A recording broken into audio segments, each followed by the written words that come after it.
welcome back to The Insider. This week's show is going to be a little different. Ed Carr and I were in Washington, D.C. earlier this week to talk to Steve Bannon, who, as you know, is one of the chief architects of the MAGA movement. He's not in the second Trump administration, but he is still a man helping to shape where Mr. Trump is taking America.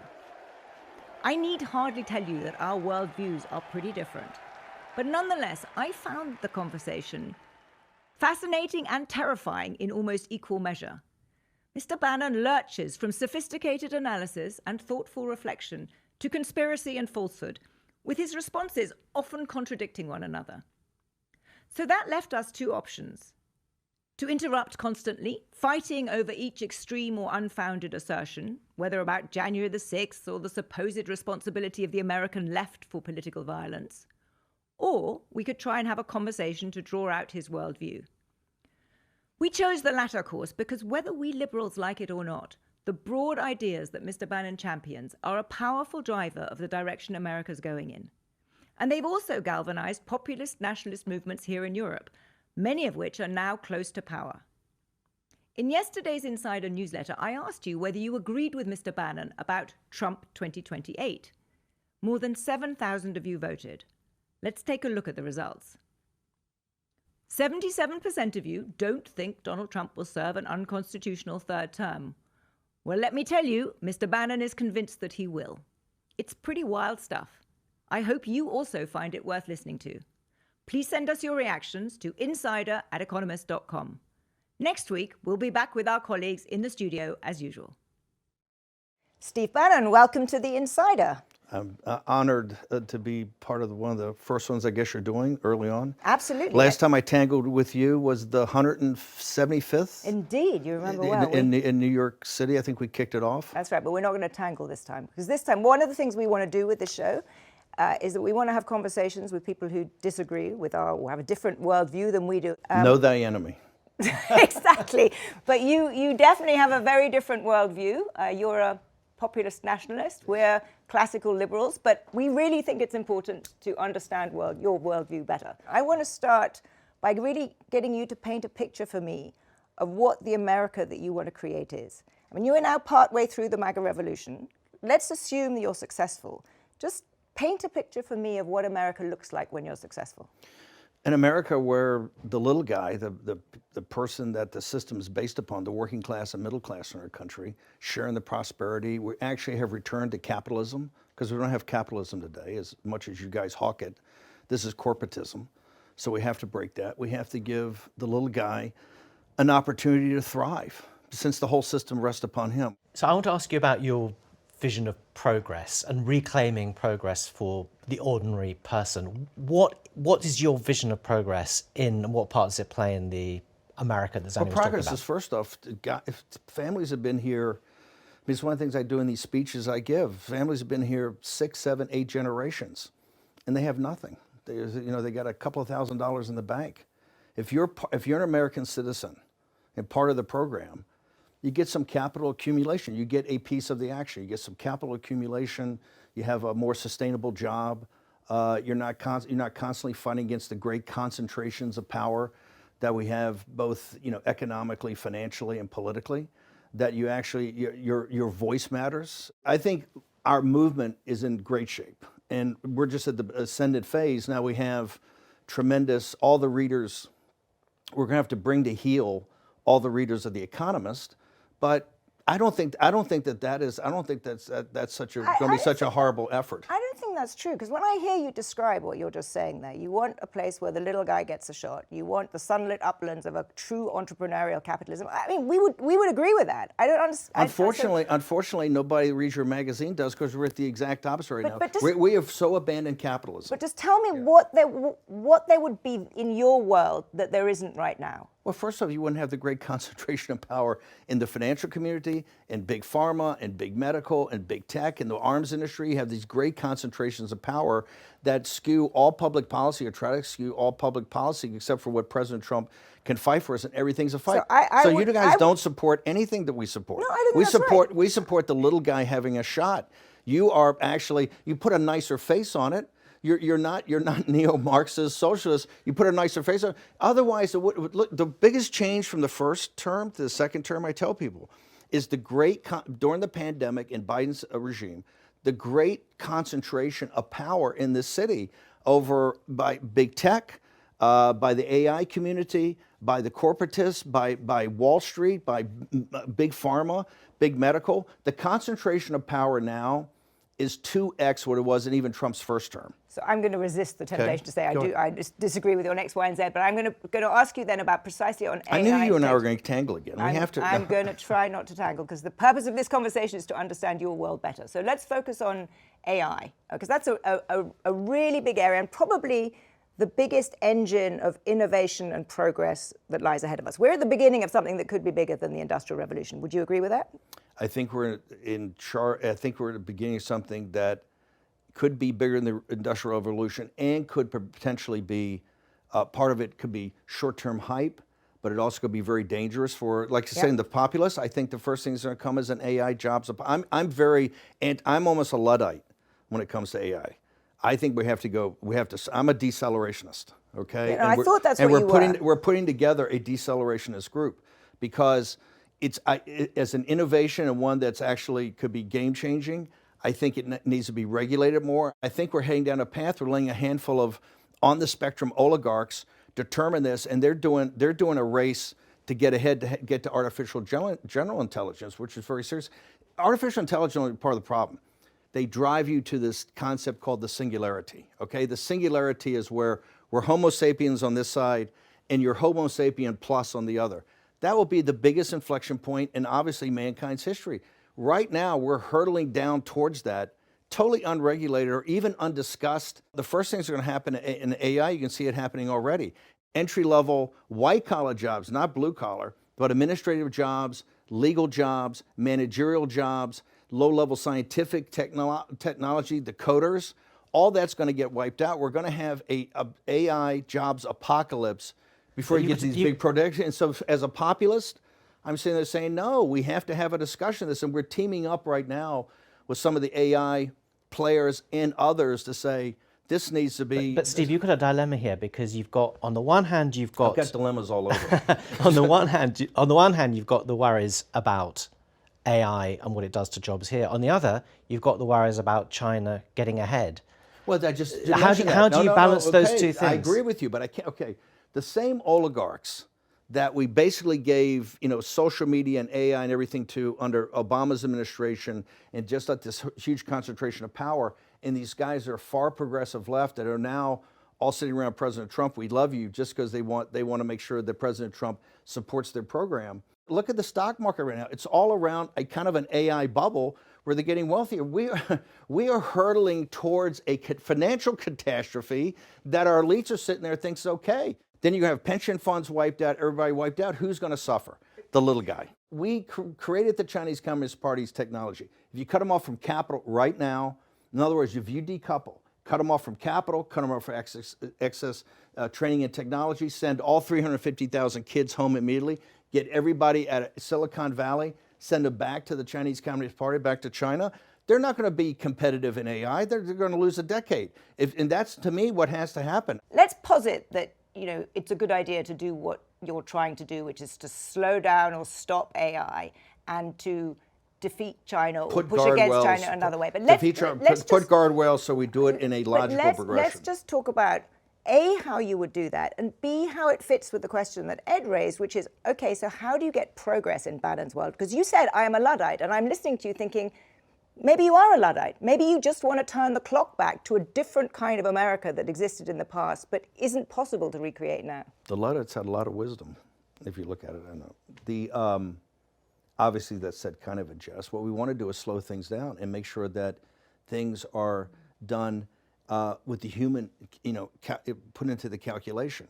Right now, our elites, not just our own citizens, but it's almost become anti-human.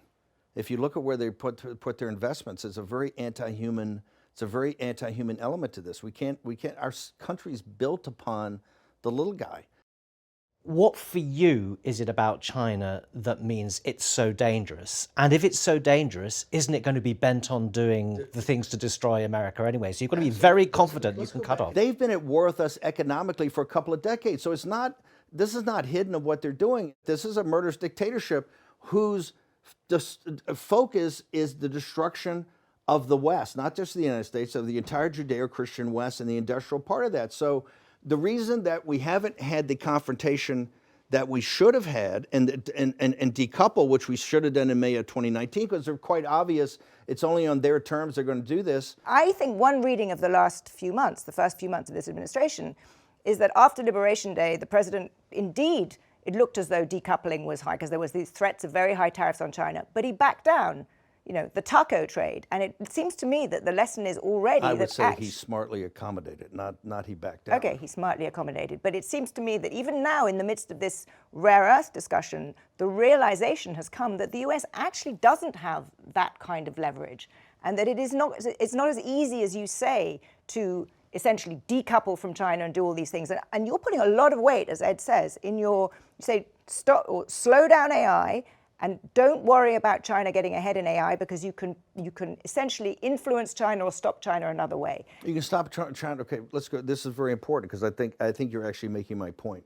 President Trump in the Liberation Day and trying to reorganize the world's commercial relationships to about as close to anti-economist that you can get, right? It is really not just protectionism. We called it Ruination Day. Ruination Day, which is the exact opposite. But we're saying we have the golden door. If you want to come through the golden door, you're either going to pay a premium, right? Like you go to a sporting event and get a nice box seat, or you're going to bring your manufacturing here. President Trump quotes $19 trillion of investments coming. I don't know if that's how much of that is closed or not. I'm also not a big fan of foreign capital.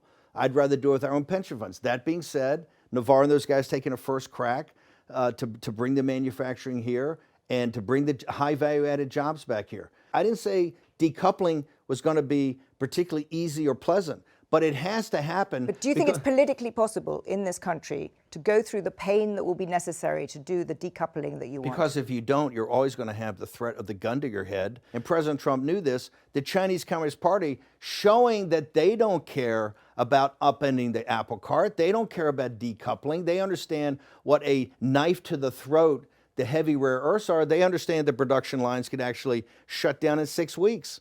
They understand what that would do with the American economy. And they're sitting there going, they don't care, because you're going to decouple because they don't want a deal. So you have a decoupling coming. You have fierce rivalry with China.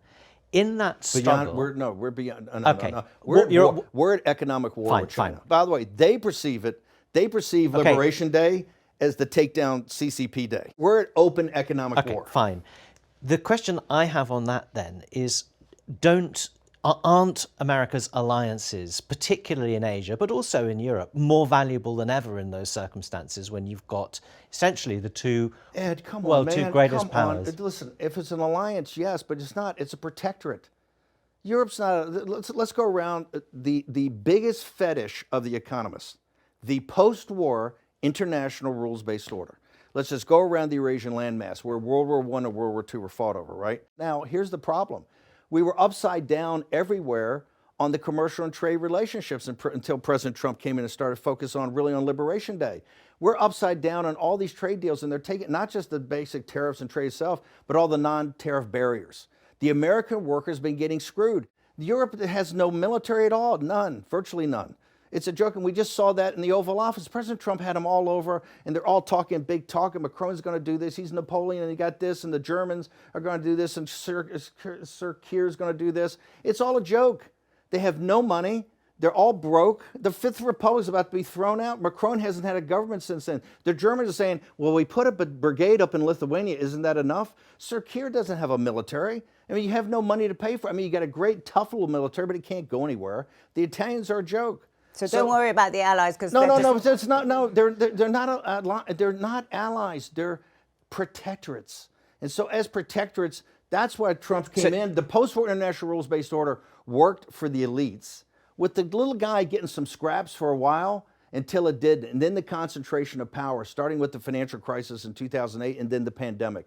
That is in the dustbin of history. And you have to have a new economic order to do But this. you think And this they're a is what- drain? You think they're a drain on American power? Of course they're a drain on American power. First off, they have no money. They're all broke. You know how I know that? I read The Economist this week, and you went through how broke they really are, right? With no possibility. France runs at a deficit of 6.5% of deficit to GDP. Only America could do that because we can just keep printing money because we're the prime reserve currency. France can't do it, and they have governments now that last 30 days because they haven't addressed how they're going to solve that. Can I zoom out a little bit? Because you, in many of your sentences, you've mentioned the word elites, and you clearly hate the elites. And yes, I do. That's and you know why? You hate because they had a purpose for decades, for centuries and centuries and centuries. They had the ability to have the moral fabric and the moral fiber to put country ahead of themselves. So this is exactly what I want to get to, Okay. because you don't, you call them the tech oligarchy. You dislike the financial elites. We would I hate them we all. would agree with you on a bunch of that stuff. But what I want to understand is whether You would agree with me. You would agree with me on that. Yeah, they're your readers. Do you remember the origin of liberalism? Liberalism was founded essentially to fight against the old elite system. But in pretty much every society, Did you guys lose your way in the interim? pretty much every society has its elites. And I want to know what makes you think that in your world that we started this conversation with, Bannon world, let's call it that, when America is great again, Bannon world. Call it anything but that. What is... It's is there really no elite? Isn't there just going to be another new No, elite? but you rejuvenate yourself. It's like all the great But civilizations. will there be an elite or not? There'll be a vanguard of society like you see in the populist movement today, people that commit. But what they're doing is they're putting their country and their citizens first. They're not looking for their own self-interest. When elites have worked throughout the world, right? And we have had elites forever. Where it's worked, it's where it's putting the good of the nation ahead of it, the good of the people ahead of it, the good of the benefits that come from them taking certain actions. As the populist nationalist movement grows in power, and we're growing in power every day because we know how to bring in alliances. And this is where the little guy comes in. And yes, you will have, just in human nature, you'll have some people who take leadership in the populist movement. Look at President Trump. There's so many people today around. Look at everything we did in the years in the wilderness. And if we had lost, if Trump hadn't come back, they were finished. Now they're the architects of really attacking the institutions, of seizing the institutions. But they're also the vanguard of the new elite. They're the vanguard of the new elite. And by the way, you're going to have more you're having kids. This is why you have Charlie Kirk. Charlie Kirk's a college dropout.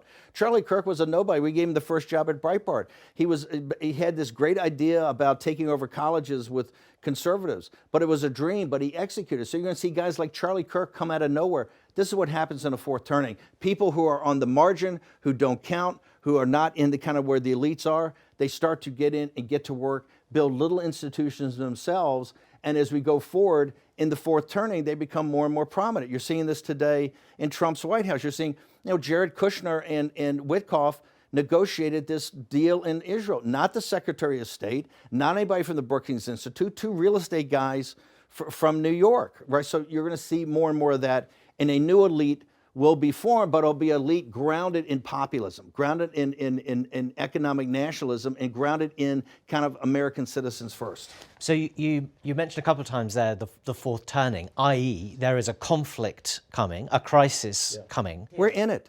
If you look at the Second World War, the greatest catastrophe ever to hit mankind, right?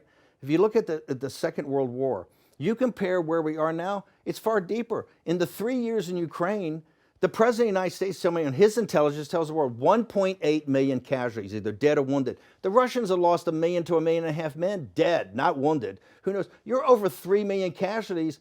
The kinetic part of this war you throw in Gaza is so much deeper than the invasion of Poland in 1939 to the invasion of Russia and Operation Barbarossa in 1941. So I tell people, we're in it. Zanny and I come from a tradition of politics in which it's about debate, reaching a consensus. It's no longer about debate. You're not going to reason with these people. You think you're going to rationally sit there and go, oh, there's a great concentration of wealth and there's little guys here to support it, and can we have some more? Did you see what happened in the tax increase in this bill? It got shut off to the side. They're not interested in having a debate. They run the deal, and these radical underneath them, you now have Sadiq Khan, and you've got Mandani in New York. They're not interested in a debate. It's not just Democrats. It's rhinos. It's big tech, as we were saying earlier. I mean, your style of politics is well, War was with it- everyone. What did that French guy say? You know, politics is the war, continuation of war by other means. Clausewitz. Yeah. No, it was Foucault who turned it on its Foucault. turn. We're at political war. I say that every day. So what's the end point of a war? The end point is we are in charge. We control the institutions. We control the political process. We actually have reclaimed this country, turned it around, put citizens first, and created a entrepreneurial capitalism paradise for average people in this country to happen to be citizens. And we're not going to back off 1 inch until we get it. And guess what? We're winning. Okay, we're building coalitions of like-minded people, and the more people hear this and the more they really understand how the world works, because right now it's kind of like, I don't understand why I work very hard, and my family's been here for 5 generations, but I don't own anything, and my 35-year-old kids are not going to own anything. The facts speak for themselves, and we're having an awakening in this country. We're not here to debate. We're here to win, okay? We're doing the program that the American people elected. We won the House, the Senate, the popular vote, the presidency, a landslide in electoral votes, 90% of the counties in the country. The victory was overwhelming. And we're going to have, and by the way, if you look at what we're doing in redistricting, because it's fair, if you look what's happening in the Supreme Court of getting ready to the racial gerrymandering, you're never going to take the House back. You're probably never going to have the Senate back. So, Steve, what then, given all of that, is the future of two-party politics in this country? Well, the Democrats are going to have to think of something the American people are prepared to buy. Everything the Democratic Party is doing today is all about illegal aliens. The Democratic Party is going to have to figure out some message that the American people, that gets a grounding in American people. We won the Rio Grande Valley. We won South Texas, right? We're taking over predominantly Hispanic communities now because they understand the illegal alien force takes... Do the Democrats get anything right now? Are the Democrats getting anything right? They're not interested in taxing the wealthy. They're not interested because the wealthy underwrites the Democratic Party. So I don't see a program. I just see very unserious people. And also at the same time, they're the biggest cheerleaders on the war in Ukraine.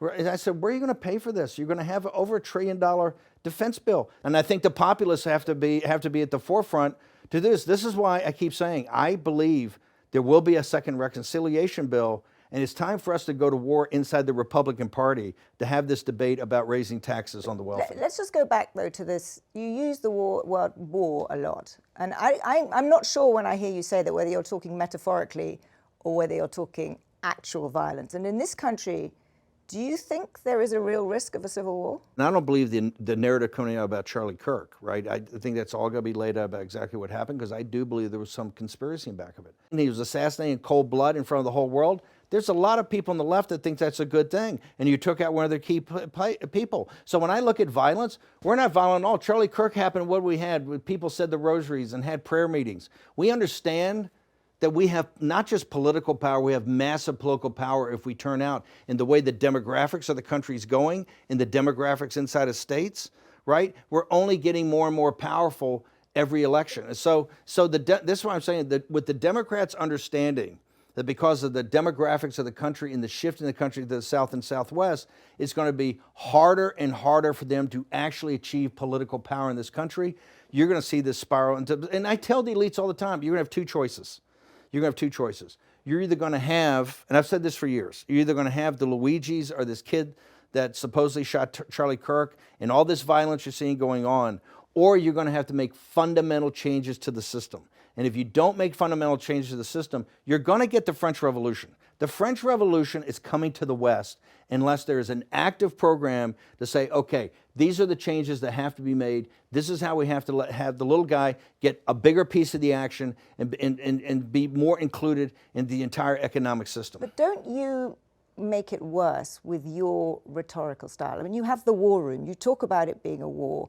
We're winning, aren't we? But aren't you by putting this in these... No, but just let me finish, because I do think this is really important. It is a political and narrative war. In January 21, on the 20th of January, outside here were 100 troops in 2 Humvees, up-armored. 100 troops that stayed there for 100 days under Nancy Pelosi. There's barbed wire all over the place because of the January 6th insurrection. It was only the war room because Fox News abandoned Trump. Everybody abandoned Trump except for a couple small media outlets, and we became the Hill as a rally point. And guess what? We lost about a third of our audience. Initially, people said, if they can steal it from Trump, how can I do anything about it? but we built it back over time. And yes, we built it back with not incendiary rhetoric, but rhetoric that is appropriate and true for the moment. And yes, we come in very hot in the war room. But Steve, if and by the way, this is why I banned. Remember, this show is big and powerful. I'm not on any we're banned on Facebook, Twitter, YouTube. We're banned on everything. But I'm asking you as a responsible citizen, if you really think there is a risk of civil war and the situation is as bad as you are saying, don't you have a responsibility as someone who sees this and who's a student of history and has seen what has happened in history to calm things down rather than Not to calm things down at all, to warn people. Do you think if we calm things down, they're going to stop? What planet are you living on? This is my problem with this whole concept of liberal debate. We're in a revolutionary time, both technologically, geopolitically, right? Financially. You're talking, in this magazine, you tell me we're heading to financial Armageddon. There's no other way you can read this. Hang on. If you don't warn people about it and say, we must go to the ramparts, because if you're just passive and docile and just flick the channel and watch the National Football League and go to Taylor Swift concerts, it's over.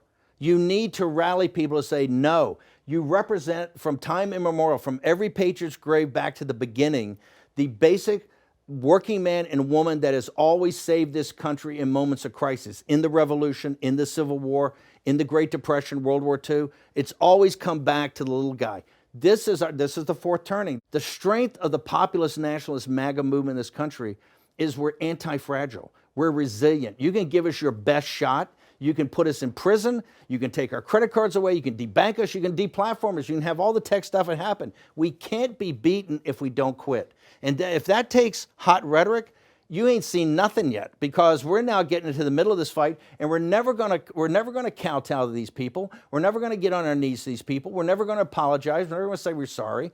All we care about is victory begets victory begets victory, and we know that we're ascendant and they're in decline. So, Steve, when you look at history and you map the lessons of history onto the situation today, the crisis we're in today, is it your belief that the only way through this crisis is through some sort of conflagration? And if so, do you think your role is to accelerate that, to bring it out so that it happens fast and you come out on the other side better and faster? Or is it to stop? Is it to stop the crisis? Is it a belief that actually, you know what, we can work to stop the crisis and actually change is better brought about through evolution rather than revolution? This was not evolution. I think that to avoid actual civil conflict, which I think you're seeing right now, the beginning of the harbinger of it, if you want to stop that, you have to bind together tighter. We, as a populist nationalist movement, as a MAGA movement, we need to do like the redistricting fights. We need to get, this is why I was down in Texas, we need to get the House in a situation that is permanently defendable by the MAGA movement, right? So it's a blocking mechanism. And take that, like I said, you move a maximalist strategy with a sense of urgency, and you seize the institutions. And that's what we're doing right Steve, now. I don't see how that is a recipe for diffusing this crisis. I think that what happens is when people feel shut out of power and interest groups cannot get representation and cannot get an input into the way that policy is made, that's precisely when you end up with civil war. I disagree. Because there is no alternative. Because I think the mechanism will be that people in the Democratic Party will adjust and change, say, hey, we actually have to start winning elections, and we have to have a message that can resonate with many Americans, that we can start getting back control of the House of Representatives, we can take the Senate, and most importantly, we can take the presidency. I think you will see I think that you'll force the Civil War to be inside of those guys, and they'll say, these radicals are saying violence, and we have to seize the institutions, seize them, and then purge them. We seize the institution, purge them, and that's why you've got guys, it's not the Doge crap. This is serious people like Russ Vought and others that have spent years thinking this whole plan through. We must strike, and we must strike now. Do you think the Constitution is still fit for purpose today? I think the Constitution is fine. We are the ones upholding the Constitution, right? We're picking up momentum every day. And yes, it's inside the Constitution. And we look at ourselves and President Trump as the guardian of the Constitution. Trump, I call him the American Cincinnatus all the time.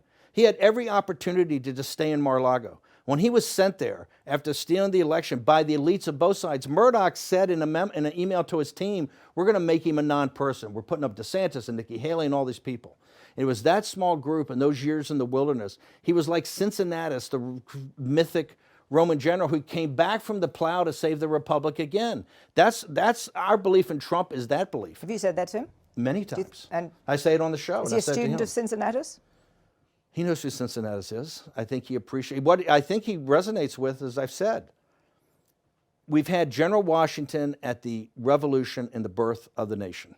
We've had Lincoln at the rebirth of the nation, and we've had Trump at the reclaiming of the nation and the regeneration of the nation. They are above. They are the three great presidents we've ever had, and this is going to be known as the age of Trump. I know all the haters hate it, but this is the age of Trump. He's totally redefined politics and power in America. And how did he do that? With no political training, because he was a populist and he was a nationalist at the very moment that if you didn't have populist nationalism stopped the managed decline of the country by the elites of the nation. And does he need a third term in order to see that job through? Well, he's going to get a third term. So Trump 28, Trump is going to be president in 28, and people just ought to get accommodated with that. So what about the 22nd Amendment? There's many different alternatives. At the appropriate time, we'll lay out what the plan is. But there's a plan, and President Trump will be the president in 28. We had longer odds in 16 and longer odds in 24 than we got in 28. And President Trump will be the president of the United States, and the country needs him to be president of the United States. We have to finish what we started. And the way we finish it through Trump is a vehicle. I know this will drive you guys crazy, but he's a vehicle of divine providence. He's an instrument. He's very imperfect. He's not churchy, not particularly religious, but he's an instrument of divine will. And you can tell this of how he's pulled this off. We need him for at least one more term, right? And he'll get that in 28. You're not driving me crazy. I'm trying to understand the coherence of the things you've just told me in the last few minutes. On the one hand, you've said the Constitution is fit for purpose. Secondly, you've said that President Trump needs another term, even though the 22nd Amendment makes pretty clear that he cannot have another term. Why does it make that clear? Because he's on his second term already. At some point in time, we will make sure we go through, Zanny, and define all those terms. Okay? But even if you find a way to undermine you will be undermining the spirit of that amendment, even if you find some way around it. And to those Can the American people, if the American people, with the mechanisms that we have, put Trump back in office, are the American people tearing up the Constitution? Would that be tearing up? Well, would the American people be going against the spirit of the Constitution, ma'am? I think yes, actually, because I think what you will end up with is a populist justification for a quasi-dictatorship. That's not true at all. That's what it sounds like. Trump is a dictatorship. Did you just see the compromises he had to make on the big, beautiful bill?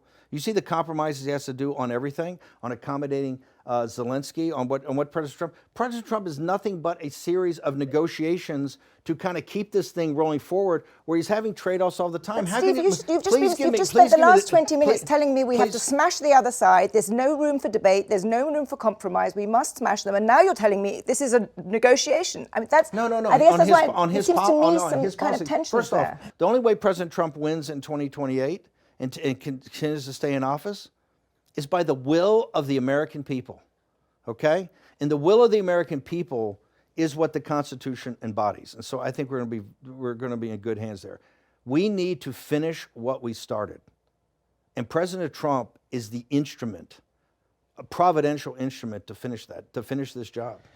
A few minutes ago, you talked about populist nationalists and populist internationalists. Globalists, forgive me.